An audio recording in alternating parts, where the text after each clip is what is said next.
Hey, what's up, everybody? It's Uncle Mad. Merry Christmas. Merry Christmas Eve to you and yours. We are live this morning for our weekly check-in. Just wanted to hit a few topics, a few things that have been going on really quickly. And then I got a jet. I've got some Christmas Eve festivities to prep for. Going to the Titans game today, sadly. We'll get into that in a minute. But yeah, thanks for checking in. Thanks for watching. I hope you're going to have a wonderful holiday season with your family. If it hasn't already been wonderful, hopefully it turns the corner in these last little stretches of it. I don't know what's happening right now. We're losing our minds here. A couple quick topics I want to get into today. We're going to talk a little bit of U.S. Open Cup, where I'm going to go just a quick thoughts on the Nashville SC schedule. There's some Manchester United things to discuss, NFL power rankings, my picks for all of today's games in the NFL, and then I will wrap up by chatting about the horror show that is the Tennessee Titans 2023 season and today's game against the Seattle Seahawks. First of all, Open Cup. If you haven't been following this, it's a weird story. MLS announced that they had proposed to U.S. Soccer Federation to send the MLS Next Pro teams as opposed to the MLS first teams. Just put the reserves, the younger players in there to let them be the ones that play in the U.S. Open Cup this year. Which, if you don't know what the U.S. Open Cup is, it's a tournament that's essentially open to all teams in the United States. I don't know, like I said, men's teams, pro, semi-pro, amateur, even. MLS was looking for an option to get out of that because mainly there's not a lot of money in the U.S. Open Cup, and they were claiming, it was going to be causing too much schedule congestion, which is their own doing because they expanded the playoffs and added the Leagues Cup to the schedule. So try to get out of it. Big fuss from fans and stuff like that. Oh, you're ruining the traditions of soccer, blah, blah, blah, blah, blah. U.S. Soccer Federation had eventually denied their request to send the second pro teams, which, based on everything I've read, based on everything I've heard, MLS teams can still essentially send their reserve teams, just put them in their senior team's kit and say it's the senior team, because there's no roster restrictions that would prevent you from doing that if they're signed to your organization, whether it's to play, for example, Nashville SC. If they're signed to Huntsville City, which is our MLS Next Pro team, they can throw on a Nashville SC kit and play in the U.S. Open Cup. So I don't know if it was MLS attempting to not be shady about it, and they're probably going to tell their teams to do it anyway. I don't know. The one thing I didn't fully get is there was a lot of people up in arms. I like to go to the U.S. Open Cup games. They're fun. We get the tickets for a little bit cheaper. Last season, or was it 2 seasons ago? I don't remember. We went up to Louisville to see Louisville City versus Nashville SC in a Open Cup match. You get kind of fun matchups like that every once in a while. But I think this whole I guess people are just trying to build traditions in American soccer that we don't have. It's not like the FA Cup, where it's held in high regard. Go back and watch my vlogs from the U.S. Open Cup games. Nobody goes to these games. So I don't know. There's more people that were up in arms and this is terrible, Don Garber out, than actually go to the game. So, you can't complain and then not go to the games. It's such a weird deal to me. But, I'm either or with it. They're fine. Like I said, I like going to them. You get a fun matchup every once in a while, but I didn't fully understand the uproar of people being like, I can't believe MLS would do it. They've got to fire Don Garber. Do you know how much money Don Garber has made the owners in MLS? Do you know how greatly he's expanded and grown MLS? He ain't going nowhere. It's crazy to be like Don Garber out over this one thing. I mean, remember when the U.S. Soccer Federation was the big villains and we were trying to get all Sunil Gulati and then the guy that replaced him out because they were all scumbags and, douchebags and they were stealing all this money and stuff like that. Now suddenly we're like, wait, U.S. Soccer, support U.S. Soccer, blah, blah, blah, blah, blah. No, they're still the scumbags. The whole reason U.S. Open Cup kind of sucks is because they let it get run into the ground. They haven't done enough to invest in it to make it a more interesting competition for MLS. They haven't done enough to get fans interested because, once again, nobody goes to the games. And they haven't done anything to get it marketable on TV. They got a terrible TV contract with CBS, blah, blah, blah, blah, blah. It's, it is whatever. I don't want to rant about it, but I thought the whole thing was overblown. I'm glad MLS is still in it because, like I said, I do enjoy the matches. I go to the matches, which 90% of the people who are fussing about it do not. But that's another story for here or there. So U.S. Open Cup seems like it will proceed as planned. Although, like I said, there's nothing stopping MLS teams from just extending their reserves in their first team kits. So we'll see what happens there. The MLS schedule dropped this week. Not a whole lot to think about it yet. I listened to there was a really good schedule breakdown if you're interested just in Nashville SC's area of the world.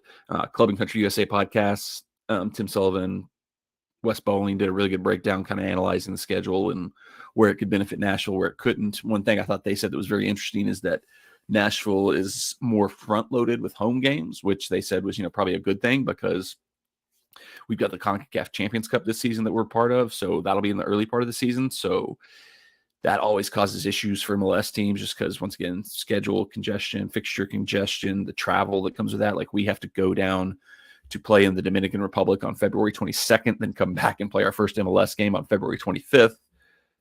But that first game is at home against Red Bull New York. Not going down to the Dominican Republic and then coming home and then going all the way to the West Coast to play LAFC or something like that. So having home games in the early stretch of the season when we're potentially going to have a lot of extra travel, a lot of extra games from Champions Cup is good. But they did a much better breakdown of all the rest of the schedule stuff. It was weird. They pointed out we kind of got hosed. I guess, I don't know if MLS intentionally gave us home games early to compensate for the Champions Cup stuff, but we've got no home games this summer. We got one home game in July, maybe 2 in June. Can be good, can be bad. It's good in the sense that it is going to be brutally hot here in Nashville every summer for the rest of time until the sun burns the planet to ashes. But also summer's the best time to be able to go out and do stuff like that, especially for kids, people when they're out of school and stuff like that. So that kind of sucks, but it is what it is, whatever. Sticking to soccer and weird machinations of powerful people trying to get more money out of their teams and stuff like that. It was a rule that the Super League, this crazy thing that European soccer teams try to start to get rid of Champions League, can move forward, but pretty much the only teams that are going to do it is going to be Barcelona and Real Madrid.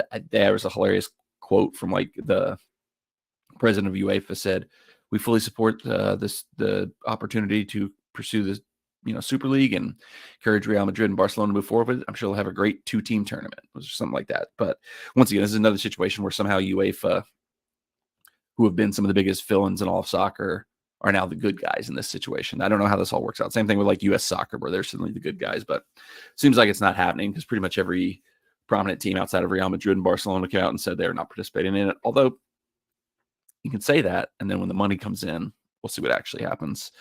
It's one of those teams that denied that they're interested in participating. My team, Manchester United, they tried their hardest to ruin Christmas yesterday with just abysmal, disgusting performance. 4 games in a row they haven't scored a goal. It's unreal. It's unbelievable.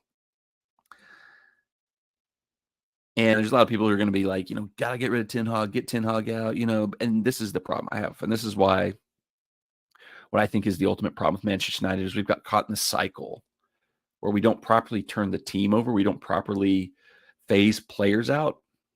We just phase the manager out. So there's players who should have left Manchester United 3, 4, 5 years ago that are still there because they're in a cycle where they know, we have a good season when the manager first shows up. Everybody's up for it. Everybody's excited. New boss, new times, new excitement.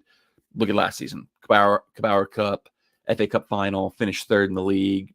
Really good stretch about the middle of the season where we were looking like one of the best stretches we've had post-Ferguson. This year goes in the tank. And we've seen it with every manager that's come in. First year for Van Gaal. Moyes is the only one who had a terrible one-and-done season. First year Van Gaal. Super fun. Everything was going well. I think we were 2nd place or even maybe top at Christmas. And then the second half of the season went off a little bit.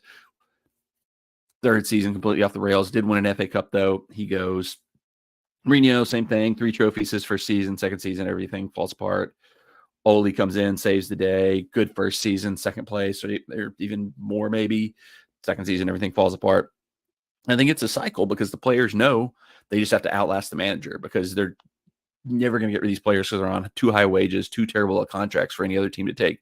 The fact that Anthony Martial is still at Manchester United at this point in time is a crime. And it's the biggest harbinger of look at, this is what's wrong with the club.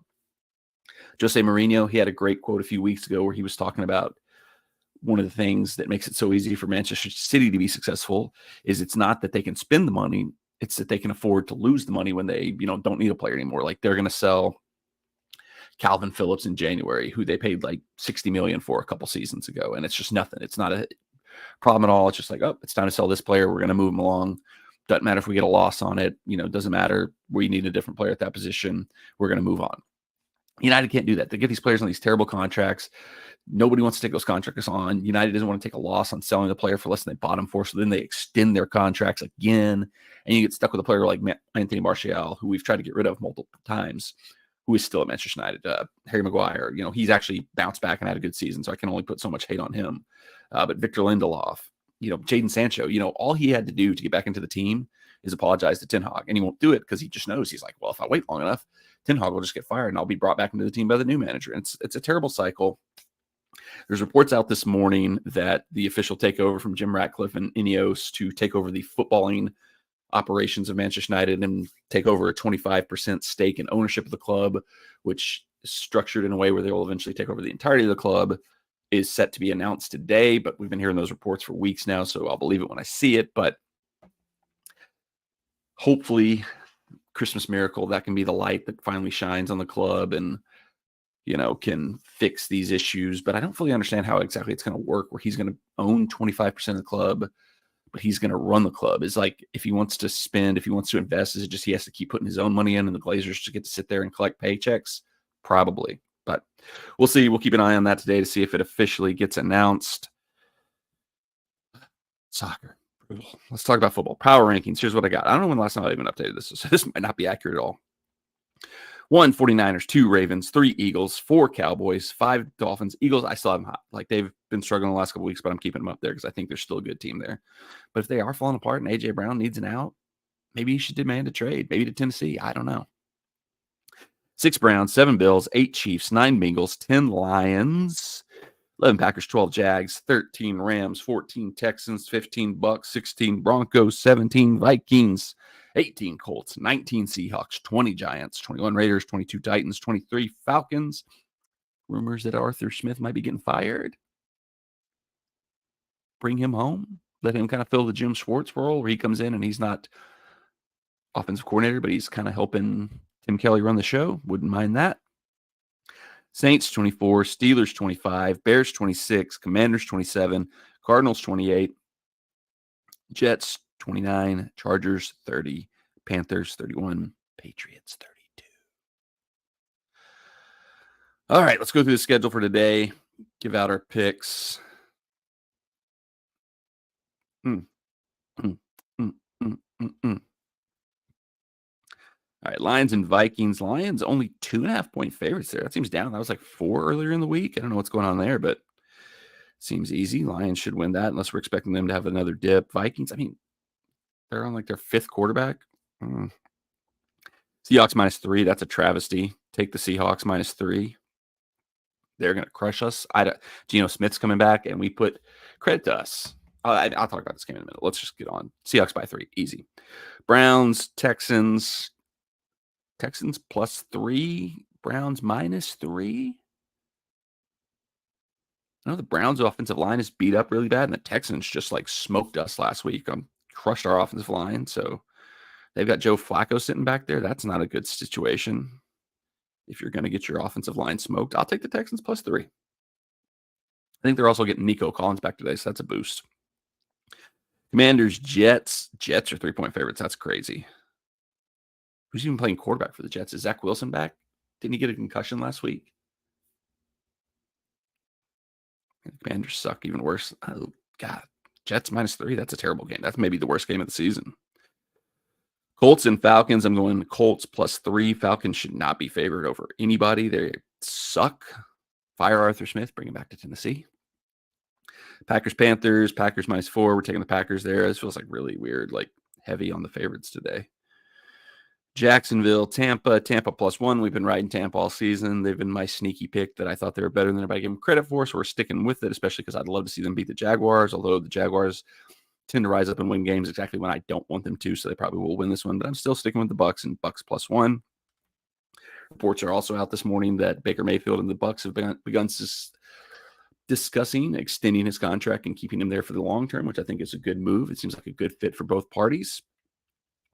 Cardinals, Bears. Bears are 3.5-point favorites, but it feels like they're almost like in the Titans mode where they'll have a good week and then dip back down and remind everybody why they stink.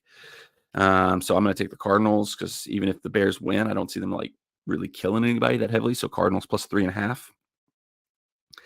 Cowboys, Dolphins. So this is the big test for both teams because both teams have looked really good in stretches and then bad in stretches. Like I think the Dolphins still haven't beat a team when that team has currently had a winning record, if I'm remembering the stat correctly. So Cowboys coming in, big win off the Eagles, disappointing loss to the Bills, but now the Bills look like they've kind of put themselves back together. So losing to the Bills doesn't look as bad this week as it did 2 weeks ago, maybe.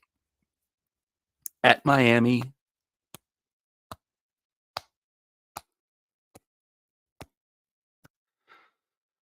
A game like this, I got to go. Who's the better quarterback? Who's the better coach? I think in both cases, Miami's got the better quarterback. They've got the better coach. I'm taking Miami. Miami minus 2.5.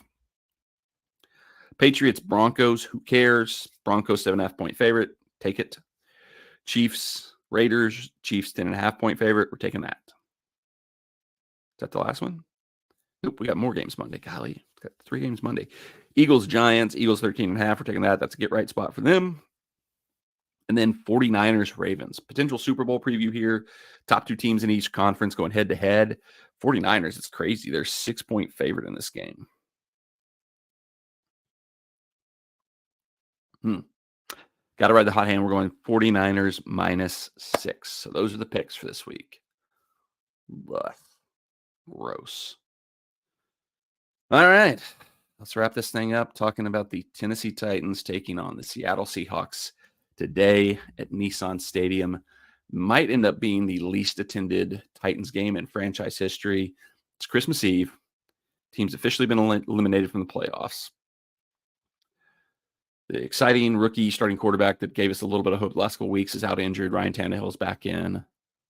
The rest of the team has been put on injured reserve, basically. I was going to say earlier, credit to the team. You want to see signs of progress when you're struggling like we have the last couple of years. Here's a big sign of progress.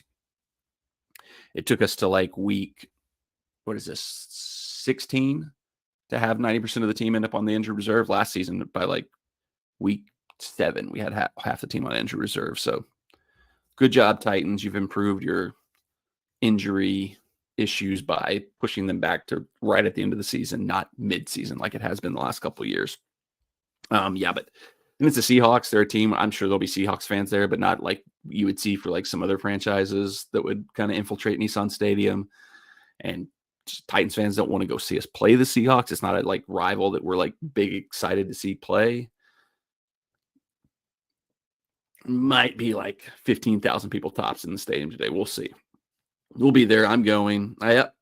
In the chat, just ask the question. Unfortunately, or depending on how you want to look at it, yes, I will be headed to the game today. I don't think it's going to go well for the Titans.